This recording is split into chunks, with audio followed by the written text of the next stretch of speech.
Hello, this is Colin Hung from HitMic. Today I am joined by Eric Meerschaert from Studio North, who's going to talk to us about this concept of wallet share. Eric, welcome to the program. Hi, Colin. Nice to see you. It's sad that we can't be together. Normally you and I would see each other at least at the annual HitMic conference, but this year we're having to do a lot of things virtually. You are best. Yeah. So we'll look forward to the day when we can get together. Yeah, But Eric, let's just dive right in. Maybe can you just give the audience kind of a quick definition of what wallet share really is? Sure. Wallet share is an idea that Colin seeks to understand how much should we sell to our customers. And we never really can sell 100% of what we offer to anybody, maybe with very rare exceptions. So instead, wallet share attempts to understand what we ought to be selling generally, reasonably, and it lays in explicit programs to pursue that target, almost customer by customer, or groups that have similar challenges or opportunities. And if I can, it stands a little bit in contrast to things like cross-sell and upsell. So maybe talking about it that way, cross-sell programs tend to say, if I'm buying this product, why not offer that product? For those who have bought this, why not buy that? That, to me, that's slightly different. That's sort of product at a time or sales objective at a time. Whereas wallet share says there's an objective out here for us to sell, on the average, $250,000 a year is about what these customers ought to be buying. So we constantly move toward that objective and design programs to have us achieve that objective. Makes sense? Yeah, it does. So instead of, as you say, the cross-sell, upsell approach, what you're saying is that, hey, like based on the profile and what we know of this customer type, they should be buying X dollars from us. And so now the goal is how do we get to that X dollars, which may include selling a bunch of other products, or just maybe selling the same product just in more places to this group. Right, and inherently, I'm glad you put it that way, because inherently what wallet share does is it seeks to look outside in.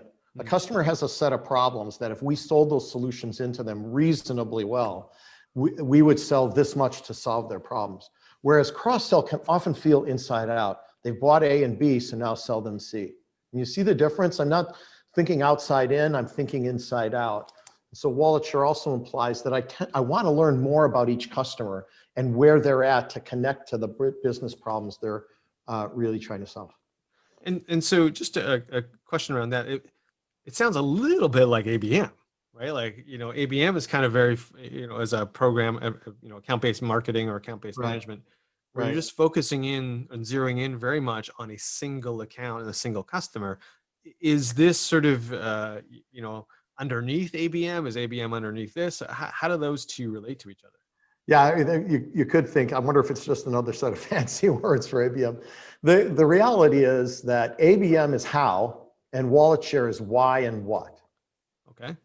And technically, there are other ways to penetrate a customer's wallet than an ABM program per se. You could just have a sales program that's well activated that isn't a marketing program. And in fact, in large accounts, that's what some companies do. But ABM is how you get there. And the wallet share idea can give you all the analytics to really focus your ABM program. And we'll probably hit on that a little bit later. But it's one of the hints that you need wallet share tactics or thinking if your ABM program isn't working, because it gives you a better idea of targeting and why you're solving what problems. One more question along this line, because I know it's in my head and I suspect it's going to be in some of our audience as well, can this be lumped, this wallet share approach, is this sort of customer retention? Because of course, right now, that's a big thing, right? That people want to retain customers. Is this sort of part of a retention strategy? Yes, but can I also say no? Okay, yeah, you can do that. Yes, we use acquisition and retention as the two sets of programs. Acquisition, getting new customers; retention, getting business with existing customers. But retention sounds like defense. And not that it is, but it sounds like defense. I'm doing things to retain my customer. The reality is that could be defense. It could be better customer support. It could be all sorts of things. But wallet share says, I'm going to go get as much of your wallet as I can. And I like that as a riveting idea. because if we don't have their wallet share, who does? And that sort of changes your mind to saying, I'm not going to run a retention program. I'm in pursuit of 70% of your wallet. And when I am, I'm going to behave differently, think differently, act differently internally. And it just sets a different energy and focus and momentum on the idea. So that's how I see it a little differently. No, I like that because you're right. I mean, most people think of retention programs as a defensive strategy. Don't lose the revenue I have. They don't think about how to expand that or capture more revenue that may be going elsewhere or nowhere, but is about to, and you don't even know about it. Yeah, in this case, the best defense is a good offense. That's the way I put that. Now, before we got on to the program here, Eric, you were telling me a little bit about an example you have from a large national wholesaler that you helped with this kind of program, and maybe you can tell us a little bit about that. Yeah, Colin, we actually entered into this client situation being asked to deliver on value-based messaging to pivot their channel from selling product to solving clients' problems. It's a very common issue or challenge in the marketplace. Along the way, having dialogue, we had heard the CEO say that they had, on the average, 60% wallet share. And for us, that's just extremely high. That means you're selling on the average 60% of everything you could sell. And we actually, frankly, haven't seen it be that high very often. And so we asked if we could dig into it. And you know what we learned? They were only 30% penetrated on the average. Now, why? Because they were using allegory from the Salesforce and some examples of where they had penetrated customers. And then that became sort of the extrapolated truth. It became what everybody believed to be true. We looked at segmenting the market by industry, and we had enough data to say different industries would buy around this much if they were really great customers. And we applied that really great customer number, not the everything we could sell number, and we found over $100 million in bottom line opportunity sales through channels by thinking about it in a wallet share basis. Wow, so, $100 million. It was a big company. That's just a big number. It doesn't matter the size of the company. That's amazing. So just by looking at customers in this new way, using this wallet share approach, you've identified a lot of potential opportunity for this organization. Yep. And by the way, on a percentage basis, it isn't just big companies. We used the big company example there, but often small companies can get lost getting new customers constantly. There's some data that suggests that that's important, but it can cost you a significantly more amount of money to land a new customer than an existing one. In fact, recently HubSpot did some analysis that said over the last 5 years, the cost of acquiring a new customer has gone up by 50%. Yeah, and I was just gonna ask that question. So is that, I was gonna say, like, why should marketers look at this stuff today? And you just kind of brought up a really good reason. Like, it costs so much to get a new customer these days. It's getting harder to stand up outside of the noise. I mean, and the other thing is it's just more work. If I can have one-to-one or one-to-few dialogues, it's inherently more personal. And in the case that I'm trying to acquire a new customer, I heard recently it takes 7 to 13 touches to engender a valuable response from a targeted audience. That's a lot. It used to be 5 to 8. There was another study that Bain had done a little while ago that said a 5% increase in retention revenue is worth 95% more on the bottom line than a new deal. So I think there's a lot of economic reasons why we ought to think about wallet share and a really formal program to owning as much of the wallet as you possibly can. Well, and I like it because, of course, right now, everyone's had to move online because of COVID. There's a lot of noise out there. So adding a new customer to a new logo to your logo wall is impressive, and you should do it, obviously. But the cost to do it has definitely gone up. And so if you're able to turn to your existing customers where you already have relationships, you already have that, as you said, the personalized, one-on-one style communications, and you're able to eke out 95% more profits, or not more, more. I mean, why wouldn't you do it? Yeah, I don't know, Colin. There's another thing that's in my mind about this. Why do it now? Question. We're taking off here as an economy and starting to get into the recovery period of this COVID era we've been through, and everybody's chomping at the bit. And I sort of mentioned it earlier, but there's this idea of, if I don't own my customer's wallet, who does? In my example of 30% average share when they thought it was 60, that means somebody else has the other 70%. And if they do, how vulnerable are you? Right. And thought the other way, if it's the easiest way for me to close business, it's the most cost-effective way for me to close business, wouldn't it be good to know how much I ought to get and have very specific ways of go getting it? That's why I think it's so critical right now. Well, and for anyone out there listening who's trying to convince an executive of this, FOMO is definitely a very powerful motivation. And so if you tell them that, hey, we could be missing out here, on 70% of this customer's wallet share, I think most executives' ears will definitely perk up. And sometimes they do, but then the next question is, so what's it really worth, or how much are you going to promise me? Which is the other side of bringing something like this up. So as marketers, I think this is an area more than anything else that doing it subjectively is probably not wise, because you don't want to overpromise and underdeliver. On the other hand, you don't want to miss something. So, I'm inclined to think that as people are thinking about how do I attack this problem, we ought to take a portion of the business and really understand what it's worth by understanding the customer just a little bit more and looking analytically at how well penetrated are we across the board. And sometimes, Colin, like with that large company we talked about earlier, if you simply compared your revenue to how much people were buying to the size of the company, sometimes it looks like a buckshot. Like there's no correlation how big a company is and what they're buying. So what we're looking for are these little patterns. And if you just start by doing some simple analysis, you can learn so much and then help convince management that it's worth a pilot. Just get a start. You don't have to sort of eat the elephant all at once. You can eat the elephant one bite at a time. And if you get a start on a program, it'll build momentum for you because it's going to be far more profitable revenue. And it's also a great way to tune your ABM program if it's not working, to give you greater focus.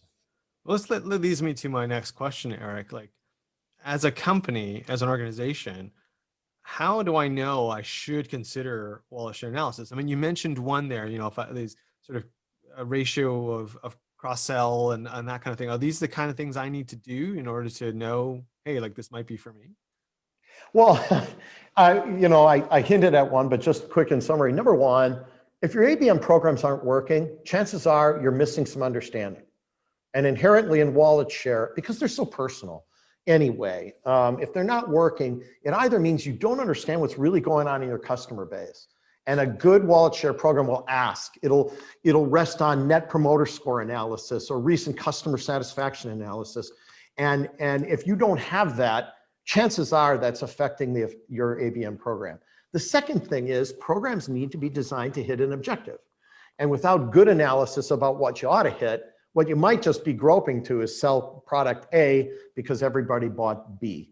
That's not always going to work. So if your ABM program isn't working, number one, try it there. Number two, if it's been a while since you've actually analyzed what wallet share you have, boy, right now I would do that because everyone's going to get hungry and hit markets hard, and you don't want to be caught flat-footed and start losing customers.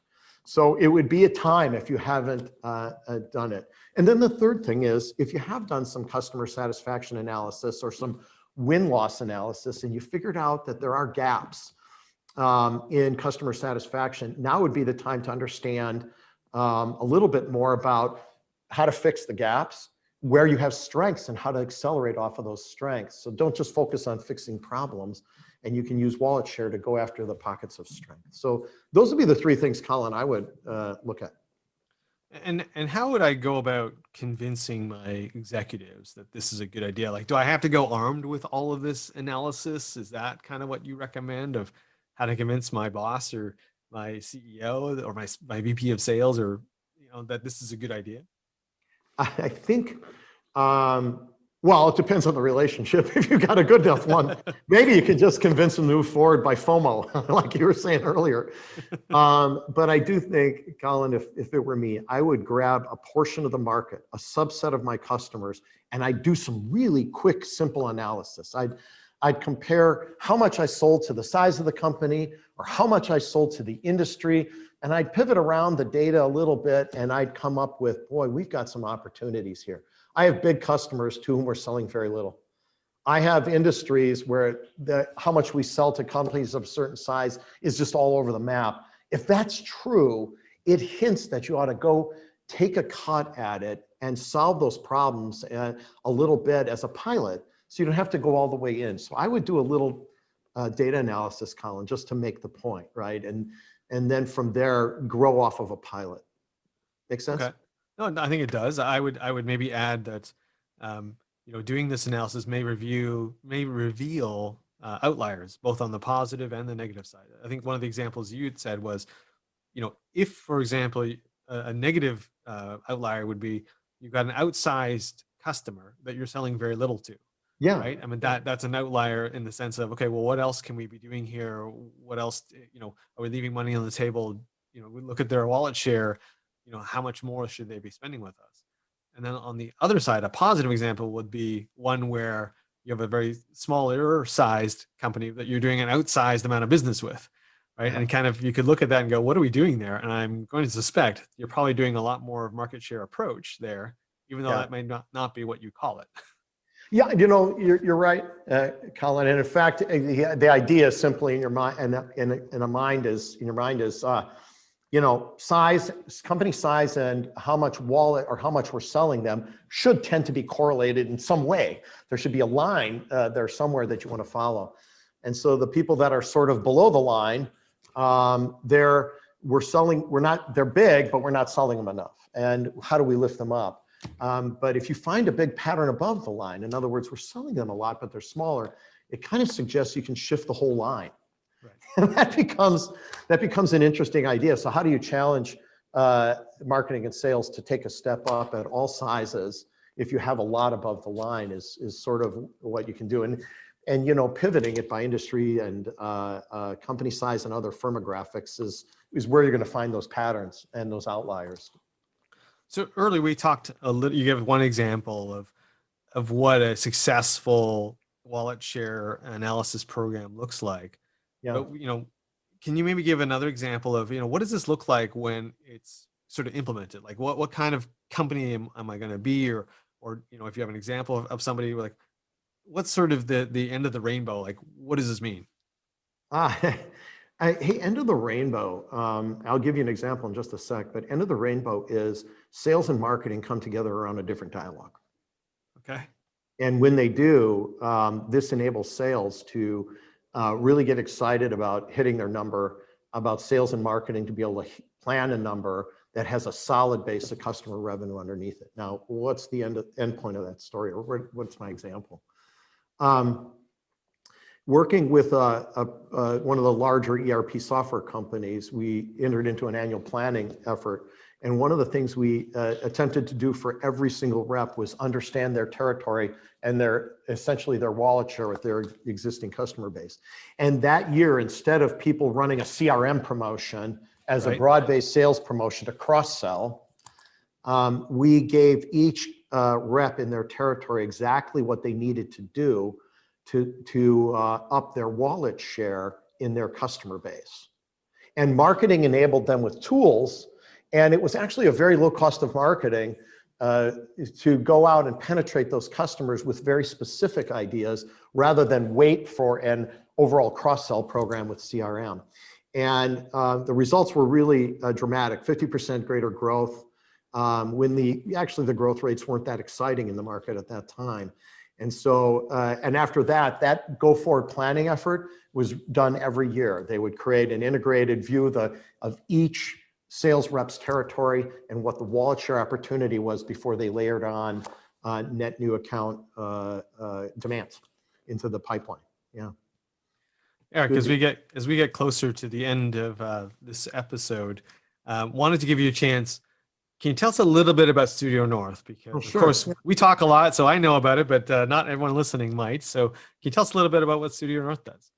Sure. Studio North, we're a boutique, full service marketing agency. We are really, as you know, in our participation at HITMIC, very targeted on healthcare IT and healthcare companies. So we bring a good breadth and depth of that marketplace.